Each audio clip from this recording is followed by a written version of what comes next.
Let's go. Mark, ready, set, go. Mark, ready, set, go. Mark, ready, set, go. Cold like Chicago snow. Holla can't keep police. Making room in the building for my people like it's lease. When we play for keeps. Killing beats my specialty. Tony Hawk, kick, flip me, twist me, grinding specialty. If my flow is drugs, I'm like schedule 1, you schedule 3. Serve the most high so I could become a better me. Know the game ain't free. Gotta pay attention. She is hot up in the kitchen. See, had them playing. Yeah, man. It's the Hebrew Life again. It's Shot Base Jerusalem. And I'm back with another lesson. Man, it's been a minute, man. But I got some, man. Y'all sit down. Y'all take a seat, man. It's a deep one, man. We got a lot of information to drop. You see the title, The Feet of Daniel, in the beginning and end of the Gentile rule. The feet of the statue of Daniel, Nebuchadnezzar's statue, really. The dream that he had that connected to what Christ said in Luke. And we finna put it all together, man. Thank y'all for coming, man. Shout out to all the righteous, man, all around the world. No matter your color or creed. Shout out to my brothers and sisters of my color and creed, man, of the fold of Israel. Man, y'all keep holding on. Y'all keep pushing, man. So let's get it. We're going to kick this off with, what we going to kick this off with? And we got to throw some facts out there, man. We got to throw some facts out there. Number one, y'all must understand that the end times, the bottom of the statue of Daniel, we already living in those days. Clay and iron mixed together, that's what's forming, and that's where we at in the world today.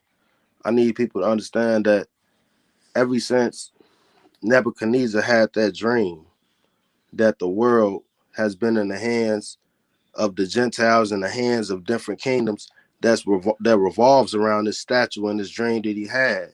Lesser kingdoms than Babylon at first, but still a part of the fold. So what we gonna get into? Hey, we gonna kick it off. You know how to start a fight. And this ain't against nobody. We just, this is fair use. We just dropping the facts. We just the reporter. So don't get mad at me. We're going to kick it off in Africa, man, since I'm African American, they say. No, I'm a Hebrew, man. It's the Hebrew life. We're going to kick it off to let y'all know what's going on with the Gentile rule. First, we're going to play it.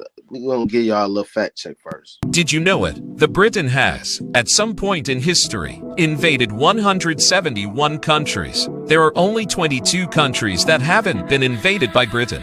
Marshall Islands, Mongolia, Uzbekistan, Tajikistan and Kyrgyzstan, Belarus and Sweden, Luxembourg, Liechtenstein, Andorra, Monaco and Vatican City, Sao Tome and Principe, Chad, Central African Republic, Congo and Burundi, Mali and Ivory Coast, Bolivia and Paraguay, Guatemala.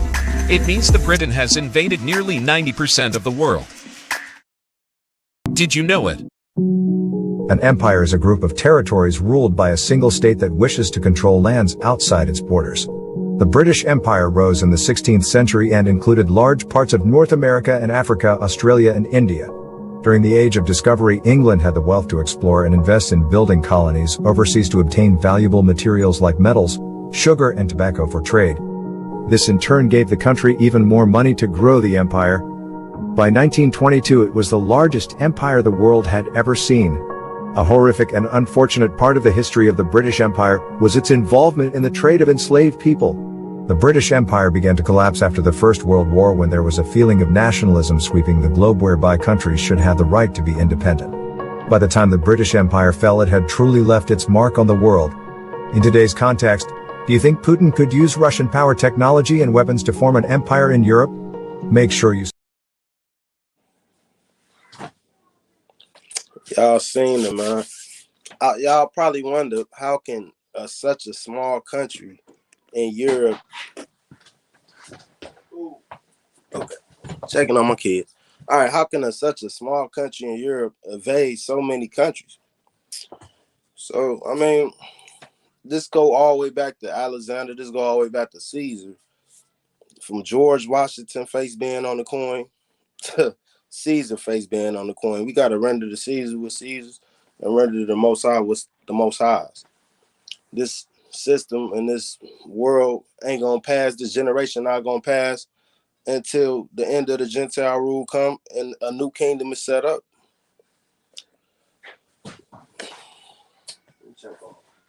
What are you doing, man? All right, man. Husband, man. So we gotta take care of things. So, all right, y'all seen that. Now, I want y'all to see. We gonna play Daniel. We gonna keep it popping. Then we gonna play Daniel, so y'all can understand how this became to be. How can all these European countries rule all of these places around the world, even in Africa? How can this happen? Because the Most High let it happen. He told Nebuchadnezzar through his vision that it was gonna happen. We had our rule. Every son of Noah gonna have a rule. It was Ham, then Shem, now it's Japheth. Of producing a substantial 200 tons of gold annually. Congratulations, Malian. Fellas, let me put it this way. I'm going to break it very easily for you guys, okay, so you can understand. Mali lack art gold Mali and construct a refinery with Mali in order to produce gold for the Malian people. Congratulations! Yeah! So Mali military government has officially entered into an agreement with Russia, unveiling plans for a state-of-the-art gold refinery project to be established in the Malian capital, Bamako. The deal, which spans 4 years, includes the construction of a refinery capable of producing a substantial 200 tons of gold annually. Congratulations, Malian. Fellas, let me put it this way. I'm going to break it very easily for you guys, okay, so you can understand. Mali, like Burkina Faso and Niger, were tired of their president because presidents seem to be working for his own interest and for the interest of foreign nations. Yes, Malian people were very impoverished while the countries had so much gold. And the gold obviously was sent to other countries. Now the Malians have chosen to create their own refinery. Many years before that, the gold was exported to France and many other European countries. That's where the gold will be refined and produced for consumption. Now, what does that do? When you go and create a refinery in another country, the host country where you get the mineral from is impoverished. Because a refinery in Mali means more jobs for Malians. It means more expertise for Malians. They say you've changed. It means knowledge for Malians. It means growing an economy in Mali. And that's one of the biggest deals with many African countries. Whether it's Cameroon or Gabon, these countries have a lot of timber. They have a lot of wood, a lot of trees. But they have to take the trees and send it to Europe.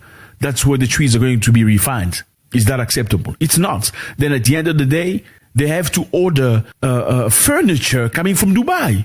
Can you believe that? You have all the timber in the world. You have all the stuff that you need, the woods, the forest. But your timber goes to Europe and Dubai. And Dubai creates the furniture that you purchase at a level of thousands of dollars.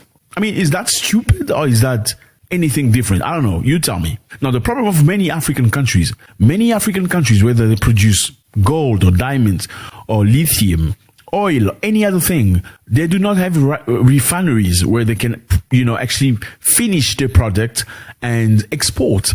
Investors come into these countries, they take the raw material to whichever country they take it to, then they come and sell it to you at a very inflated price. Same with cocoa, okay? Ghana and Cote d'Ivoire are the biggest producer of cocoa in the world. But they buy their chocolate coming from Germany, France, and Belgium. Can I repeat that? Ghana and Ivory Coast have the most cocoa in the world, okay, for production of chocolate. But they go buy chocolate in France and Germany and Netherlands. Is that okay? Is something wrong? Definitely, because there's no refinery in Ghana and Cote d'Ivoire. And it's very, very sad. So they come into your country, they set the price. We're going to buy at this price. You cannot discuss because you have no refinery. What are you going to do with it? Africans have no refinery for lithium, for production of cars, electrical cars and cell phones and all that stuff. Africa has no refinery for cobalt. Africa has no refinery for any of these things, production of cell phones and all that. So when you have no refinery and you do not have the technology, what happens? Whoever who's got the refinery and the knowledge will come to you and say, you know what, I'm going to pay it my own price. Okay, it's my price. You want my price, or what are you going to do with it? Just imagine you have a big piece of uranium. What are you going to do with it if you don't know what to do with it? You don't know what to do with it. You don't have the means to transform it. Okay, so you see where we're going. Now Mali has made a very big decision in involving Russia. Okay, Russia, come to my country. Let's build a refinery so my people can profit. Now, there's something very interesting to this story. You know, a couple of days ago, we spoke about Kidal. Kidal is a big city in northern Mali. We said Kidal was freed by the Malian military after French people were unable to kick out all the terrorists and all the Tuareg people that live there. But Malian government with a Wagner group went into Kidal and they took over the country. They took over the city. Now, something happened. For many, many years, Kidal was controlled by these terrorists. Now, some people believe that the terrorists were actually sponsored by France.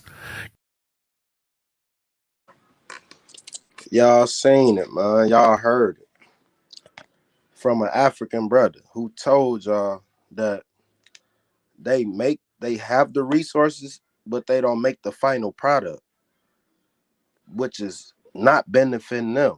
So now they're going into these contracts with China and with Russia, and they're bagging out of contracts with America and with Europe because they haven't benefited from their own resources in their own countries. You will never know that these states in Africa like produced the most cocoa and had this much wood and stuff like that, and that is being sent to Europe. And I heard the same thing. I had a friend who took a vacation to Hawaii, and he said that pineapples, they grow the pineapples there and they send them to Europe, and then they buy them back from, Europe, Norway, or whatever country over there they selling them to, which is crazy to me. And this is why I try to tell people, this world is ran by the Gentile. It's all in the fabric of the money. It's in the paper trail. Everything leads back to Europe. Everything leads back to America. And now things are starting to lead back to China and to Russia. And problems are starting to arise in the world. It's going to be wars because the love of money is the root to all evil.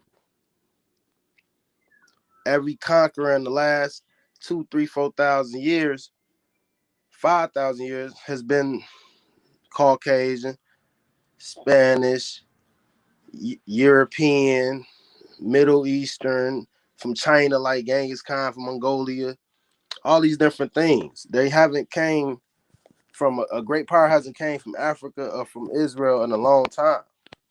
That should let you know that, we in the time of the Gentile. We in the rule of the Gentile right now. Let's go over, and they got it all. We gonna show that. We gonna show y'all that they got it all. But first, we gotta bring y'all up to date on what I'm talking about. Daniel spoke of this. We gotta understand how this power was given to the nations of the world, to these different nations of the Gentiles through the time of history, starting with Nebuchadnezzar and ending with the Antichrist. So let's get into it. Chapter 2. And in the 2nd year of the reign of Nebuchadnezzar, Nebuchadnezzar dreamed dreams, wherewith his spirit was troubled, and his sleep brake from him. Then the king commanded to call the magicians, and the astrologers, and the sorcerers, and the Chaldeans, for to shew the king his dreams. So they came and stood before the king. And the king said unto them, I have dreamed a dream, and my spirit was troubled to know the dream. Then spake the Chaldeans to the king of Syriac, O king, live forever. Tell thy servants the dream, and we will shew the interpretation. The The king answered and said to the Chaldeans, The thing is gone from me. If ye will not make me known unto me the dream, with the interpretation thereof, ye shall be cut in pieces, and your houses shall be made a dunghill. But if ye shew the dream, and the interpretation thereof, ye shall receive of me gifts and rewards and great honor. Therefore shew me the dream, and the interpretation thereof. They answered again and said, Let the king tell his servants the dream, and we will shew the interpretation of it. The king answered and said, I know of certainty that ye would gain the time, because ye see the thing is gone from me. But if ye will not make known unto me the dream, there is but one decree for you. For ye have prepared lying and corrupt words to speak before me, till the time be changed. Therefore tell me the dream, and I shall know that ye can shew me the interpretation thereof. The Chaldeans answered before the king and said, There is not a man upon the earth that can shew the king's matter. Therefore there is no king, lord, nor ruler that asks such things at any magician or astrologer or Chaldean. And it is a rare thing that the king requireth, and there is none other that can shew it before the king except the gods, whose dwelling is not with flesh. For this cause the king was angry and very furious, and commanded to destroy all the wise men of Babylon. And the decree went forth that the wise men should be slain, and they sought Daniel and his fellows to be slain. Then Daniel answered with counsel and wisdom to Arioch the captain of the king's guard, which was gone forth to slay the wise men of Babylon. He answered and said to Arioch the king's captain, Why is the decree so hasty from the king? Then Arioch made the thing known to Daniel. Then Daniel went in and desired of the king that he would give him time, and that he would shew the king the interpretation. Then Daniel went to his house and made the thing known to Hananiah, Mishael, and Azariah his companions, that they would desire mercies of the God of heaven concerning this secret, that Daniel and his fellows should not perish with the rest of the wise men of Babylon. Then was the secret revealed unto Daniel in a night vision. Then Daniel blessed the God of heaven. Daniel answered and said, Blessed be the name of God forever and ever, for wisdom and might are his. And he changeth the times and the seasons. He removeth kings, and setteth up kings. He giveth wisdom unto the wise, and knowledge to them that know understanding. He revealeth the deep and secret things. He knoweth what is in the darkness, and the light dwelleth with him. I thank thee, and praise thee, O thou God of my fathers, who hast given me wisdom and might, and hast made known unto me now what we desired of thee, for thou hast now made known unto us the king's matter. Therefore Daniel went in unto Arioch, whom the king had ordained to destroy the wise men of Babylon. He went and said thus unto him, Destroy not the wise men of Babylon, bring me in before the king, and I will shew unto the king the interpretation. Then Arioch brought in Daniel before the king in haste, and said thus unto him, I have found a man of the captives of Judah, that will make known unto the king the interpretation. The king answered and said to Daniel, whose name was Belteshazzar, Art thou able to make known unto me the dream which I have seen, and the interpretation thereof? Daniel answered in the presence of the king, and said, The secret which the king hath demanded cannot the wise men, the astrologers, the magicians, the soothsayers shew unto the king. But there is a God in heaven that revealeth secrets, and maketh known to the king Nebuchadnezzar what shall be in the latter days. Thy dream and the visions of thy head upon thy bed are these. As for thee, O king, thy thoughts came into thy mind upon thy bed, what should come to pass hereafter. And he that revealeth secrets maketh known to thee what shall come to pass. But as for me, the secret is not revealed to me for any wisdom that I have more than any living, but for their sakes that shall make known the interpretation to the king, and that thou mightest know the thoughts of thy heart. Thou, O king, sawest, and behold, a great image. This great image, whose brightness was excellent, stood before thee, and the form thereof was terrible. This image's head was of fine gold, his breast and his arms of silver, his belly and his thighs of brass, his legs of iron, his feet part of iron and part of clay. Thou sawest till that a stone was cut out without hands, which smote the image upon his feet that were of iron and clay, and brake them to pieces. Then was the iron, the clay, the brass, the silver, and the gold broken to pieces together, and became like the chaff of the summer threshing floors. And the wind carried them away, that no place was found for them. And the stone that smote the image became a great mountain, and filled the whole earth. This is the dream, and we will tell the interpretation thereof before the king. Thou, O king, art a king of kings, for the God of heaven hath given thee a kingdom, power, and strength, and glory. And wheresoever the children of men dwell, the beasts of the field and the fowls of the heaven hath he given into thine hand, and hath made thee ruler over them all. Thou art this head of gold. And after thee shall arise another kingdom inferior to thee, and another third kingdom of brass, which shall bear rule over all the earth. And the fourth kingdom shall be strong as iron, forasmuch as iron breaketh in pieces and subdueth all things. And as iron that breaketh all these shall it break in pieces and bruise. And whereas thou sawest the feet and toes, part of potter's clay, and part of iron, the kingdom shall be divided, but there shall be in it of the strength of the iron, forasmuch as thou sawest the iron mixed with miry clay. And as the toes of the feet were part of iron and part of clay, so the kingdom shall be partly strong and partly broken. And whereas thou sawest iron mixed with miry clay, they shall mingle themselves with the seed of men, but they shall not cleave one to another, even as iron is not mixed with clay. And in the days of these kings shall the God of heaven set up a kingdom which shall never be destroyed, and the kingdom shall not be left to other people, but it shall break in pieces and consume all these kingdoms, and it shall stand forever. Forasmuch as thou sawest that the stone was cut out of the mountain without hands, and that it brake in pieces the iron, the brass, the clay, the silver, and the gold, the great God hath made known to the king what shall come to pass hereafter, and the dream is certain, and the interpretation thereof sure. Then the king Nebuchadnezzar fell upon his face and worshipped Daniel, and commanded that they should offer an oblation and sweet odors unto him. The king answered unto Daniel and said, Of a truth it is that your God is a God of gods, and a Lord of kings, and a revealer of secrets, seeing thou couldest reveal this secret. Then the king made Daniel a great man, and gave him many great gifts, and made him ruler over the whole province of Babylon, and chief of the governors over all the wise men of Babylon. Then Daniel requested of the king, and he set Shadrach, Meshach, and Abednego over the affairs of the province of Babylon, but Daniel sat in the gate of the king. Y'all heard it, man.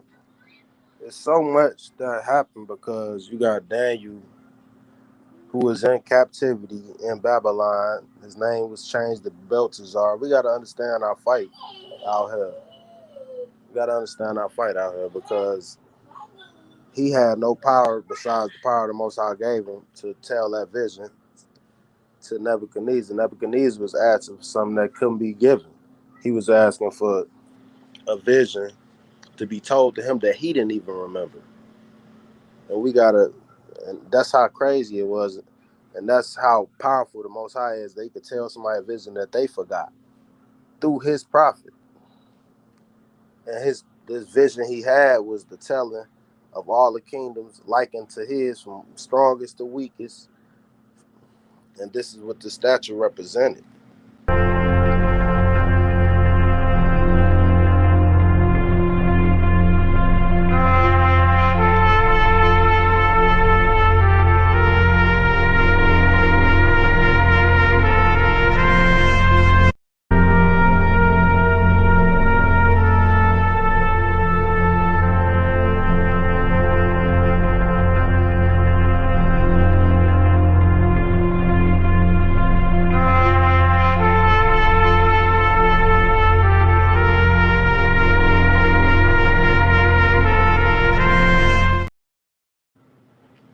As y'all see the statue, y'all see what it means and how it, you know, went all the way through history, all the way from top to bottom. This is what makes the Most High the God of gods, the Lords of lords, just like Nebuchadnezzar had to say. He paid total homage to the Most High when he found out what Daniel had told him. Just like the Pharaoh in Egypt needed a vision to be told to him by Joseph. See, the Most High say he changes not. This is a beautiful thing. And now it's coming down to the end of the statue and the end of the rule of all of these nations that's been trampling over the world, that's been creating money and creating systems to trap the people, to keep people slaves under their empires. It's coming to an end, and the true empire, as Daniel said, at the end will be established, and that empire is the empire that Christ will establish on earth. And that's the beautiful thing in the vision that was told to Nebuchadnezzar by Daniel. Now let's go through some kings of the earth and see, is they really, have they really been ruling the earth? Yes. From Nebuchadnezzar to the Persians to Alexander and the Romans and Genghis Khan, now the Russians and the Chinese and the Middle East, which is really the Ottoman Empire and Genghis Khan, and all of them just ganging back their power. It's crazy. 6 or 590 BCE, emerged as one of the most remarkable figures. Did you know it? The Britain has, at some point in history, invaded 171 countries. There are only 22 countries that haven't been invaded by Britain. Martial part of the larger Mongol Empire's legacy. His birth name was Timur, and remarkable leaders who conquered vast territories, reshaped empires, and left an indelible mark on the world. We will explore the lives and legacies of the top 7 greatest conquerors of all time. Napoleon Bonaparte, born on August 15, 1769, in Corsica, came of age during the tumultuous era of the French Revolution. His military prowess and ambition would soon propel him to prominence. One of his most remarkable achievements was the expansion of the French Empire across Europe, known as the Napoleonic Wars. His campaigns, from the Italian peninsula to the Iberian Peninsula, reshaped the continent. In 1799, he orchestrated the Coup of 18 Brumaire, effectively ending the French Revolution's radical phase. This led to the establishment of the consulate, with Napoleon as first consul. Napoleon introduced several military innovations, including the concept of the corps system, which allowed for more flexible and coordinated troop movements. He also restructured the French army, making it one of the most powerful in Europe. In 1804, Napoleon crowned himself Emperor of the French in a grand ceremony at Notre Dame Cathedral. This marked the height of his power and influence. The Battle of Austerlitz, fought on December 2, 1805, near the town of Austerlitz in the Czech Republic, is often regarded as one of Napoleon's greatest military triumphs. The battle took place during the War of the Third Coalition, a formidable alliance of European powers, including Russia and Austria. At the Battle of Waterloo in 1815, Napoleon faced combined British and Prussian forces, resulting in his defeat. He was subsequently exiled to the remote island of St. Helena, where he died in 1821. Julius Caesar, born in 100 BCE into a patrician family, had a profound influence on Rome, marking the transition from the Roman Republic to the Roman Empire. His early life was marked by political turmoil in Rome, characterized by civil wars and power struggles among the aristocracy. Caesar's military journey commenced as a young officer in Asia Minor, where he exhibited his early signs of military talent. Over time, he ascended the ranks and gained prominence for his remarkable leadership during the Gallic Wars, from 58 BCE to 50 BCE. These campaigns significantly expanded Rome's territory and bolstered its wealth. Caesar's military strategies in Gaul displayed his ability to adapt to diverse terrains and maintain the unwavering loyalty of his legions. The Battle of Pharsalus in 48 BCE was a defining moment in Caesar's career. Facing Pompey's numerically superior forces, Caesar implemented brilliant tactics, including a strong central phalanx and a cavalry charge to secure a decisive victory. His ability to maintain the loyalty of his legions was evident in this battle. After defeating Pompey in the Roman Civil War, Julius Caesar pursued to Egypt. During his time in Alexandria, Caesar found himself caught in the power struggle between Cleopatra and her brother Ptolemy III. His military skill was instrumental in securing Cleopatra's and establishing her as a loyal ally of Rome. Caesar's political power and increasing autocracy raised concerns among some senators who perceived him as a threat. On the Ides of March in 44 BCE, Julius Caesar was assassinated in a conspiracy led by senators, including Brutus and Cassius. His assassination plunged Rome into further turmoil and ultimately paved the way for the Roman Empire under his grandnephew Octavian, later known as Augustus. Suleiman the Magnificent, born in 1494, ascended to the Ottoman throne in 1520 and reigned for 46 years, leaving an indelible mark on history. Suleiman's reign is often associated with military conquests. He significantly expanded the Ottoman Empire, particularly in Europe. His campaigns included the capture of Belgrade, Rhodes, and the iconic siege of Vienna in 1529. His armies also threatened the Habsburgs in Central Europe and the Safavids in Persia. At its height, the Ottoman Empire under Suleiman's rule encompassed vast regions, including Anatolia, the Balkans, much of North Africa, the Middle East, and significant parts of southeastern Europe. Suleiman's most significant European conquest was Hungary. The Battle of Mohacs in 1526 resulted in the defeat of the Hungarian forces and the death of their king, Louis II. This victory opened the door for the Ottoman Empire to assert control over much of Hungary. Suleiman was not only a military leader, but also a skilled administrator. He introduced a series of legal reforms known as the Suleimanic Code, or Kanun, which streamlined the Ottoman legal system. His reign is often referred to as the Golden Age of the Ottoman Empire. It was marked by immense cultural and artistic achievements, including in fields like architecture, poetry, and calligraphy.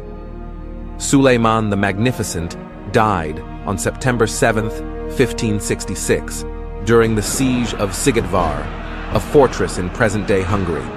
He was leading a military campaign against the Habsburgs and their allies, which aimed to expand. Now, I know this is out of chronological order, but I guess we're gonna start from the top of the bottom. Now you learn how the Muslims and all of that stuff got to running the Middle East, but that even go back to Genghis Khan.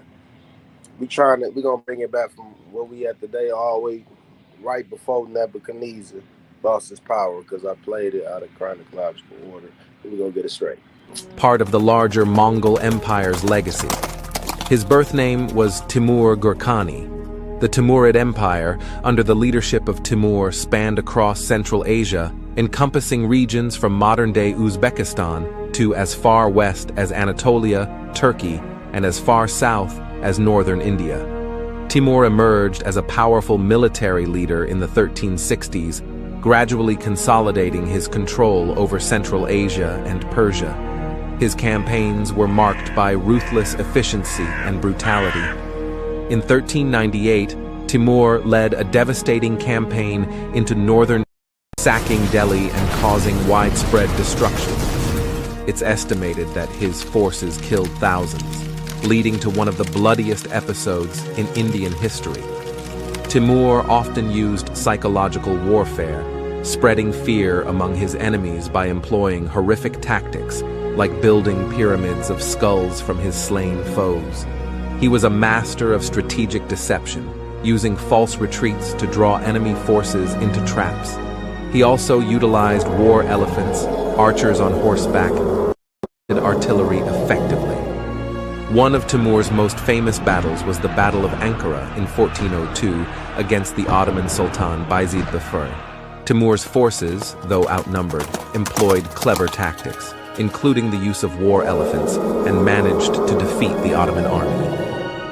This victory significantly weakened the Ottoman Empire and resulted in the capture of Sultan Bayezid, a rare event in the history of the Ottoman sultans. Timur died in 1405 while on a military campaign in China. His death marked the end of his extensive conquests and the beginning of a period of internal strife within his empire. Born in Pella, the ancient capital of Macedonia, in 356 BCE, Alexander the Great was destined for greatness. He was the son of King Philip II and Queen Olympias. From a young age, he exhibited exceptional qualities as a leader and strategist. Alexander's military career began when he was just a teenager, and he quickly displayed his prowess on the battlefield. He received education from the philosopher Aristotle, which influenced his strategic thinking. After his father's assassination in 336 BCE, Alexander ascended to the throne of Macedonia and embarked on an ambitious campaign of conquest. Alexander's conquests led to the creation of one of the largest empires in history. He first secured Greece and then set his sights on the mighty Persian Empire, ruled by King Darius III.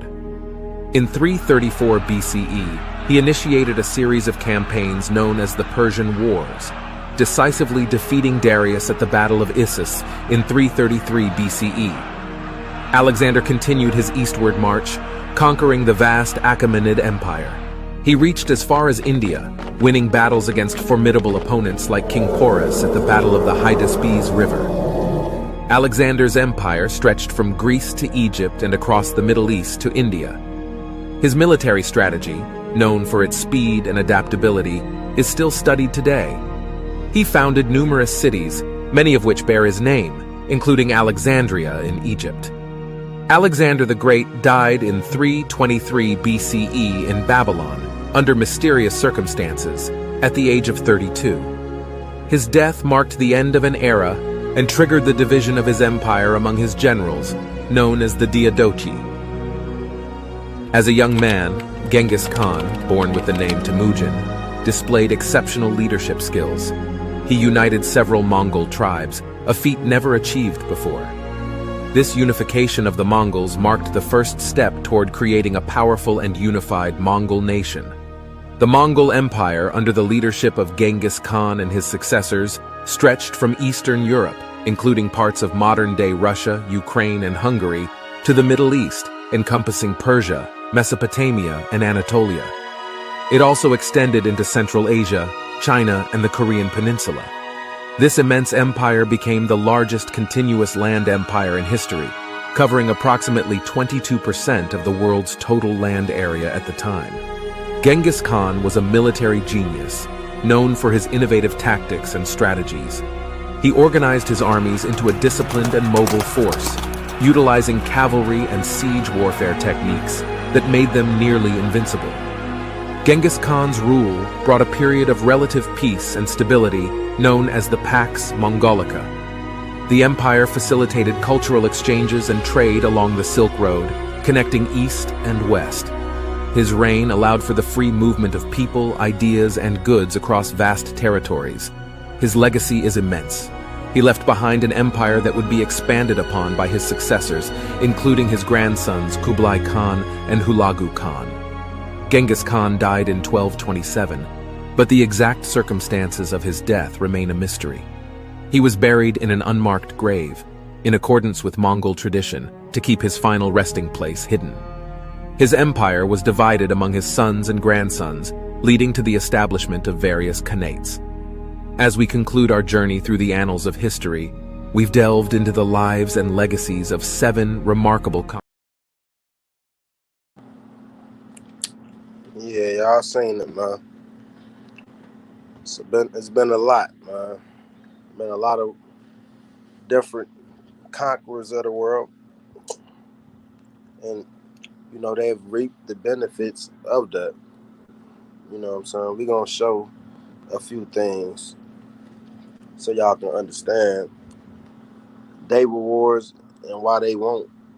You know what I'm saying? People who are warmongers and killers and all these different type of things in the world who chase money, power, and dominance, you know what I'm saying, to a fault to themselves, you know what I'm saying, it's been given to them to have these things and to take these things from the world, because the first should be last. I mean, the last should be first and the first should be last. That's their reward, and the rewards that's coming after with Christ is much greater. It's much greater. Let's establish some things. We got to establish that this is the time of the Gentile before we show these different things. All right.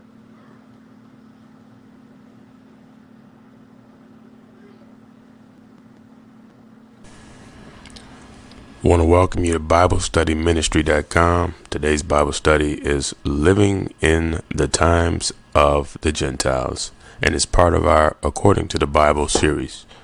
So what does this mean, living in the time of the Gentiles?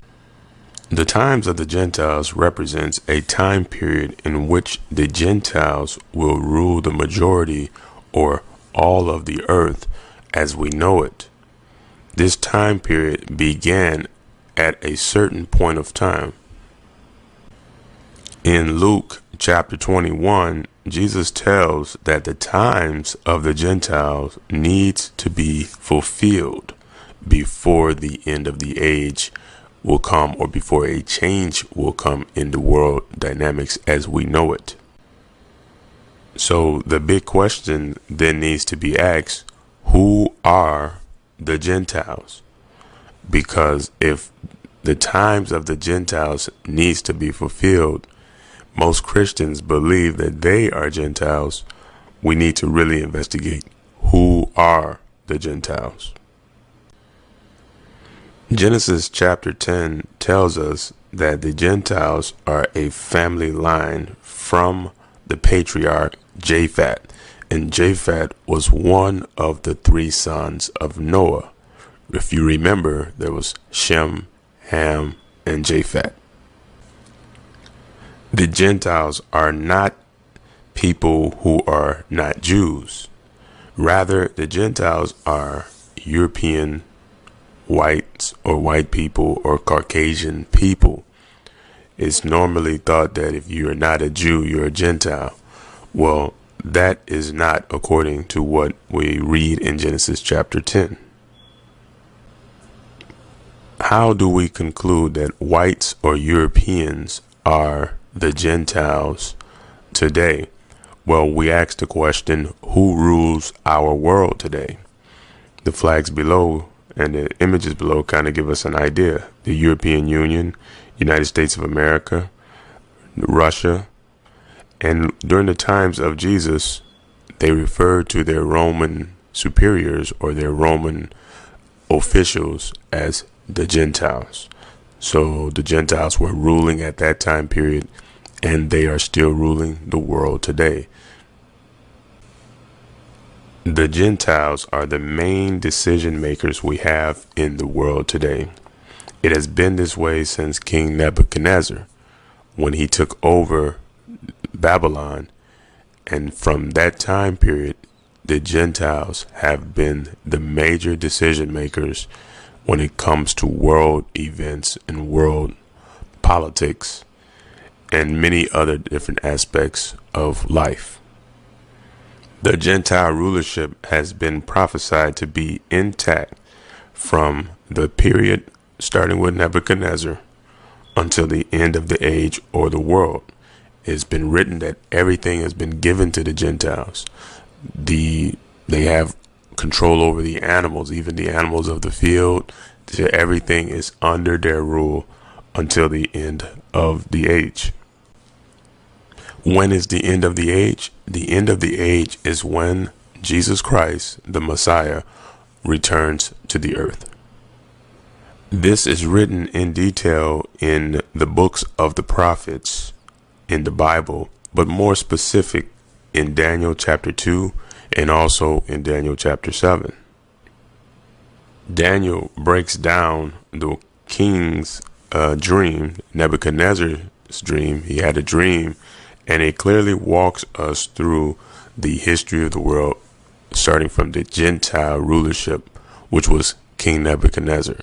If you remember, the image that was in the dream had a head of gold, a chest and breastplate of silver, thighs and legs of bronze, and mixed with clay and stone, and 10 toes of stone and clay. And that statue, that dream, and the breakdown of that dream gives us the Gentile rulership until the very end, which is in the 10 toes. While under Gentile rule, we are subject to their media, teachings, practices, and even religious practices as well. Much of Gentile spiritual practice or religious practice comes from ancient Egypt and other African spiritual deities. Practices such as sun worship and animal worship and practices such as December 25th, birth of the unconquered son, and also beliefs such as taking a trip to heaven after death, and so forth and so forth. Many of these spiritual beliefs and practices are not supported within the pages of the Bible written by the prophets or the apostles. At the end of the age, the Gentiles will come and confess that they have inherited lies. In Jeremiah chapter 16, it says at verse 19, O Lord, my strength and my fortress and my refuge in the day of affliction, the Gentiles shall come unto thee from the ends of the earth, and shall say, Surely our fathers have inherited lies, vanity, and things wherein there is no profit. Verse 20, Shall a man make gods unto himself, and they are no gods? This is the question. They will admit that they've inherited lies wherein there was no profit, that they made gods to themselves that were not gods. If this is the confession that they will have at the end of the age to the Lord himself, then what are they handling today? You have to ask yourself the same question. Do you want to know more? Great. For more details on the times of the Gentiles and other Bible studies according to the Bible, please visit Bible Study Ministry. And also, but he's talking about the time that he gave the Gentiles to run this whole earth. This is the time that we're talking about. So we need to go and find out who the Gentiles are before we go any further. Let's go to Genesis 10th chapter. Israel going to be trodden down until the time of the Gentile is fulfilled. So when we going to come up out of this captivity we in? When the time of the Gentile is fulfilled. That's right. You say, well, ain't no captivity. Okay. You in a little, they got a big prison wall around you right there. So you can see that, I can't go no further than that wall. So what they did, they take the wall, take it all the way to the Mississippi line. You can't see it. So now you think you free. Just keep walking. You're going to run right into that wall. Because God said you're going to be in captivity until the time of the Gentiles is fulfilled. That's right. Let's read about these Gentiles. Genesis 10, and we're going to pick it up at verse 1. Genesis 10 and 1. Okay, go ahead. Now these are the generations of the sons of Noah, Shem, Ham, and Japheth.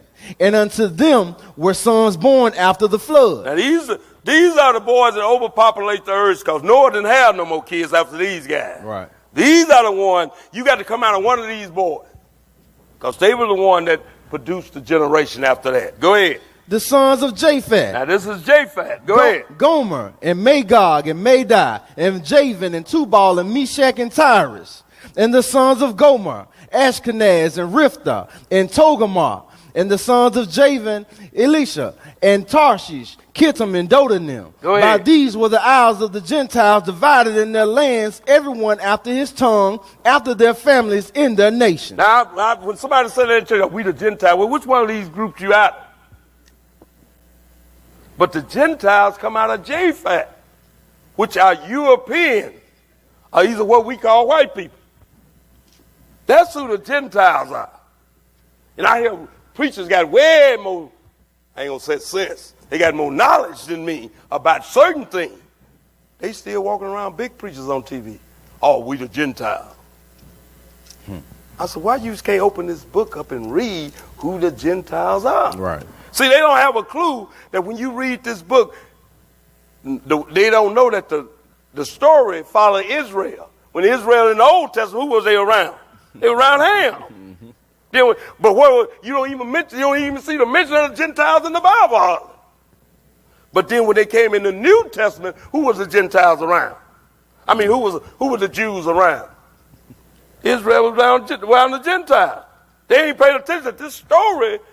When God wrote the story followed us to let you know how important we are to God. Right. Once we got way around Ham, he ain't mentioned Ham.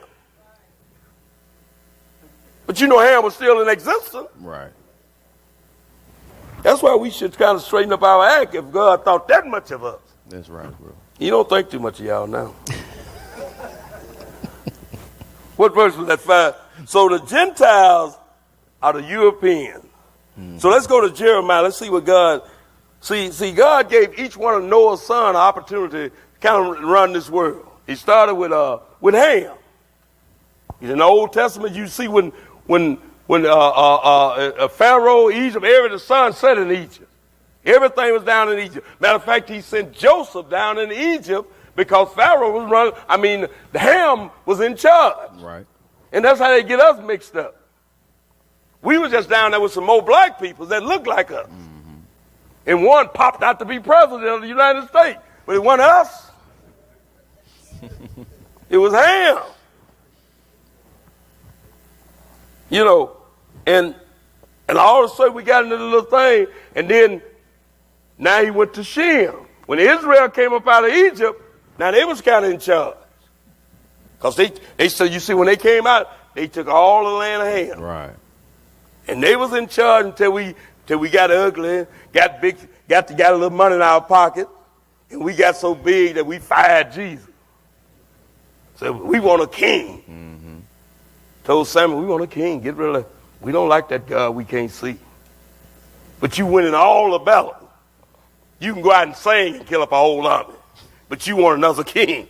You want somebody else to lead you. So we fired Israel. When we fired God, God got mad with us. He didn't get a Gentile like he did Ham. And he said, I'm going to put them over the whole world. We going to read that in this lesson. And the Gentile is the one that run this European, is the one run every spot on this earth. That's right. Even Mother Africa, they run. That is right. You know, so let's go to Jeremiah. Let's take a look at this thing. And I always like to make this clear. The Gentiles is not devils. They just run the world. Guess what? If I ran the world, everybody's name would start with an M.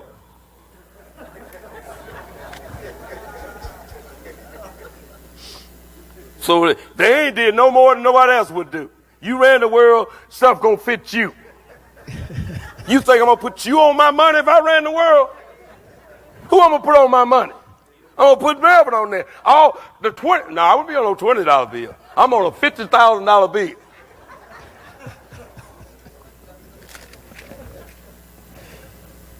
Put some of my brothers that wouldn't be up to my standard. You know, maybe I put Michael Jordan on a dollar or something. Yeah. Let's go to Jeremiah 29. 27. Jeremiah 27. We're going to read verse 1 and skip. Go ahead. In the beginning of the reign of Jehoiakim, the son of Josiah, king of Judah, came this word unto Jeremiah from the Lord, saying, Go ahead. Thus saith the Lord to me, make thee bonds and yokes, and put them upon thy neck. Now he said, make bonds and yokes, and put them up on their neck. Skip down to verse 5. Let's go ahead and read on through. We got some time. Go ahead and read. And send them to the king of Edom. That's, you know who Edom is, right? Mm-hmm. That's your twin brother. Go ahead. And to the king of Moab. You know who Moab is? That's your nephew, right? Is I'm saying that right? That'll be your, them lots. That's your cousin or something. Yes, you'll figure it out. And to the king of the Ammonites. These are Lot's kids. Go ahead. And to the king of Tyrus, and to the king of Zidon, by the hand of the messengers which come to Jerusalem unto Zedekiah king of Judah. Go ahead. And command them to say unto their masters, Thus saith the Lord of hosts, the God of Israel. Yeah, God of Israel. Every time his name come up, we right there. Go ahead. Thus shall ye say unto your masters. Is this what you should say to your master? Go ahead. I have made the earth, the man and the beast that are upon the ground, by my great power and by my outstretched arm, and have given it unto whom it seems meet unto me. Nah. Boy, I wish I could question God, because I said, well, why did he give it to this guy they call president of the United States now? But I ain't going to mess with that, because he said he get his land to whoever he want to. That's right. Whatever reason he gave it to this guy that we got now, you know, he got a reason. But he letting you say, I'm the one that made the earth. I give this land to whoever I feel fit. Go ahead. Verse 6. And now have I given all these lands into the hand of Nebuchadnezzar, king of Babylon, Go ahead. my servant, and the beasts of the field have I given him also to serve him. Now who's serving Nebuchadnezzar? The Lord. He's the Lord's servant. That's right. Don't mean that he's serving the Lord. Because I always tell people, but he's bringing to pass what the Lord put him for us to do. Right. Go ahead. And all nations shall serve him. How many nations? All nations shall serve him. Go ahead. And his son, and his son's son. Now he's talking about the sons of the Gentiles. That's right. All nations gonna serve this Gentile because God gave them. I'm gonna show you, he gave this whole earth over to the Gentile. Go ahead. Until the very time of his land come, and then many nations and great kings shall serve themselves of him. And it shall come to pass that the nation and kingdom which will not serve the same Nebuchadnezzar, the king of Babylon, and that will not put their neck under the yoke of the king of Babylon, that nation will I punish, and saith the Lord, with the sword, and with the famine, and with the pestilence, until I have consumed them by his hand. Now you remember the guy over there that wanted to put his neck on the hand of George Bush? Say he had mass destruction weapons in his land. They tore up this man's whole land. I think they found one package of firecrackers or something over there. Tore up the whole man because he wouldn't put his neck under George Bush. Didn't he pluck that man up off his land? Because he wouldn't put his neck under the... Chapter 21. And he looked up and saw the rich men casting their gifts into the treasury. And he saw also a certain poor widow casting in thither 2 mites. And he said, Of a truth I say unto you, that this poor widow hath cast in more than they all. For all these have of their abundance cast in unto the offerings of God, but she of her penury hath cast in all the living that she had. And as some spake of the temple, how it was adorned with goodly stones and gifts, he said, As for these things which ye behold, the days will come, in the which there shall not be left one stone upon another, that shall not be thrown down. They asked him, saying, Master, but when shall these things be? And what sign will there be when these things shall come to pass? And he said, Take heed that ye be not deceived. For many shall come in my name, saying, I am Christ, and the time draweth near. Go ye not therefore after them. But when ye shall hear of wars and commotions, be not terrified. For these things must first come to pass, but the end is not by and by. Then said he unto them, Nation shall rise against nation, and kingdom against kingdom, and great earthquakes shall be in divers places, and famines and pestilences, and fearful sights and great signs shall there be from heaven. But before all these they shall lay their hands on you, and persecute you, delivering you up to the synagogues and into prisons, being brought before kings and rulers for my name's sake. And it shall turn to you for a testimony. Settle it therefore in your hearts, not to meditate before what ye shall answer. For I will give you a mouth and wisdom, which all your adversaries shall not be able to gainsay nor resist. And ye shall be betrayed both by parents and brethren, and kinsfolk and friends, and some of you shall they cause to be put to death. And ye shall be hated of all men for my name's sake. But there shall not an hair of your head perish. In your patience possess ye your souls. And when ye shall see Jerusalem compassed with armies, then know that the desolation thereof is nigh. Then let them which are in Judea flee to the mountains, and let them which are in the midst of it depart out, and let not them that are in the countries enter thereinto. For these be the days of vengeance, that all things which are written may be fulfilled. But woe unto them that are with child, and to them that give suck in those days, for there shall be great distress in the land, and wrath upon this people. And they shall fall by the edge of the sword, and shall be led away captive into all nations, and Jerusalem shall be trodden down of the Gentiles, until the times of the Gentiles be fulfilled. And there shall be signs in the sun, and in the moon, and in the stars, and upon the earth distress of nations, with perplexity, the sea and the waves roaring, men's hearts failing them for fear, and for looking after those things which are coming on the earth. For the powers of heaven shall be shaken. And then shall they see the Son of Man coming in a cloud with power and great glory. And when these things begin to come to pass, then look up, and lift up your heads, for your redemption draweth nigh. And he spake to them a parable. Behold the fig tree, and all the trees, when they now shoot forth. Ye see and know of your own selves that summer is now nigh at hand. So likewise ye, when ye see these things come to pass, know ye that the kingdom of God is nigh at hand.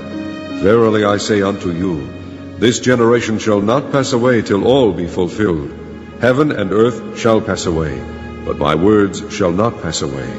And take heed to yourselves, lest at any time your hearts be overcharged with surfeiting, and drunkenness, and cares of this life, and so that day come upon you unawares. For as a snare shall it come on all them that dwell on the face of the whole earth. Watch ye therefore, and pray always, that ye may be accounted worthy to escape all these things that shall come to pass, and to stand before the Son of Man. And in the daytime he was teaching in the temple, and at night he went out and abode in the mount that is called the Mount of Olives. And all the people came early in the morning to him in the temple for to hear him.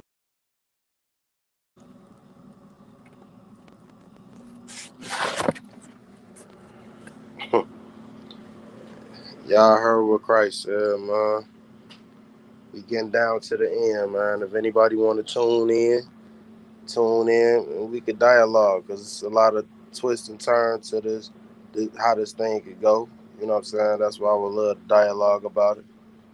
But we know the truth has been put out there today in the video I did. So, you know what I'm saying? We're going to top it off with a little bit of information for the nation. Daniel spoke, saying, I saw in my vision by night, and behold, the four winds of heaven were stirring up the great sea. And four great beasts came up from the sea, each different from the other. The first was like a lion, and had eagle's wings. I watched till its wings were plucked off, and it was lifted up from the earth, and made to stand on 2 feet like a man, and a man's heart was given to it. Now the beast which I saw was like a leopard. His feet were like the feet of a bear, and his mouth like the mouth of a lion. The dragon gave him his power, his throne, and great authority.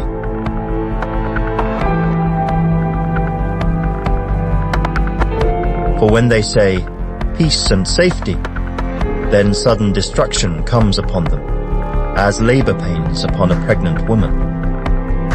And they shall not escape. Several hundred years of so-called civilization. Between 1765 and 1938, the British Isles stole $45 trillion pounds from India. 45 trillion sterling from India. We never got paid for that. When the British left India, when we threw the British out, our literacy rate was 13%. So much for several hundred years of so-called civilization. Meanwhile, our landscapes were destroyed. And then you left, and now you dare to condescend to us. You love lecturing us because you have a colonial mentality. Then there are colonial structures and institutions. You lend us money, and every time you lend us money, which is our money, every time the International Monetary Fund comes to our societies and they tell us, here's the money we are giving you. No, it's our money. You give us our money back as debt, and then you lecture us about how we should live. You want to lecture us. You want to tell us that we are responsible for all the problems, because you'll never accept that you're the one principally to...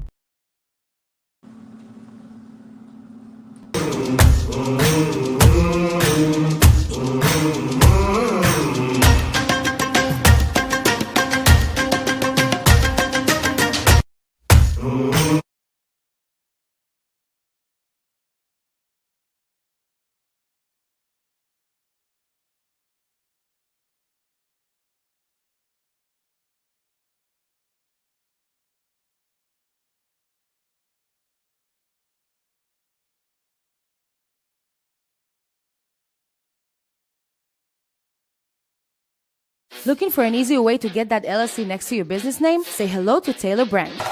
You just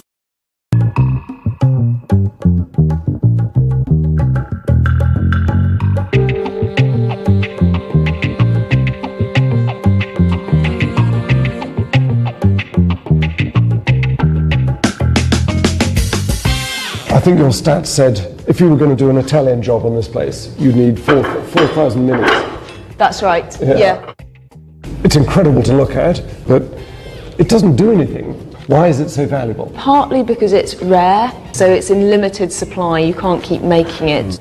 The gold here is a store of value. It is globally recognised. People want gold, so it creates a market in itself. It doesn't change value as much, for example, as currencies. This is a lot more durable than investing in chocolate or something like that.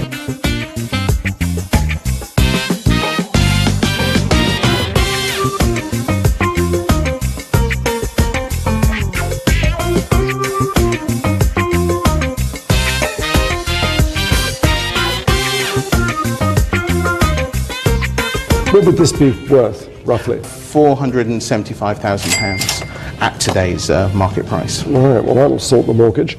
So most bars are in this, what we think of as a trapezoid form. It makes it easier to handle. But this bar here from the United States is in the form of a brick. The Federal Reserve Bank of New York, it is built on bedrock, so the gold can be stacked one on top of another. Here at the Bank of England, because it's built on clay, we have floor loading limits, which is why we have the gold in pallets. All of the gold that was held in London was sent to the Bank of Canada in Ottawa. The area was used as an air raid shelter, and it had a canteen, had a billiards table, it had beds in.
There was a mysterious dream that God gave to Nebuchadnezzar about the last days. In Daniel 2, God revealed himself to Nebuchadnezzar during the second year of his reign. Within this vision was a man described as exceedingly bright and terrifying. He described it as having a head of gold, chest and arms of silver, a belly of bronze, and legs of iron. Not only that, but his feet were actually described as a mixture of iron and clay. Then, all of a sudden, a rock cut out by non-human hands was smashed into the feet of the statue, utterly demolishing it. This stone ends up turning into a mountain that ends up filling the entire earth. Now, Nebuchadnezzar was troubled by the contents of this dream, so he called all of his court magicians to tell him the interpretation. And nobody was able to tell the king the correct interpretation except for this man right here.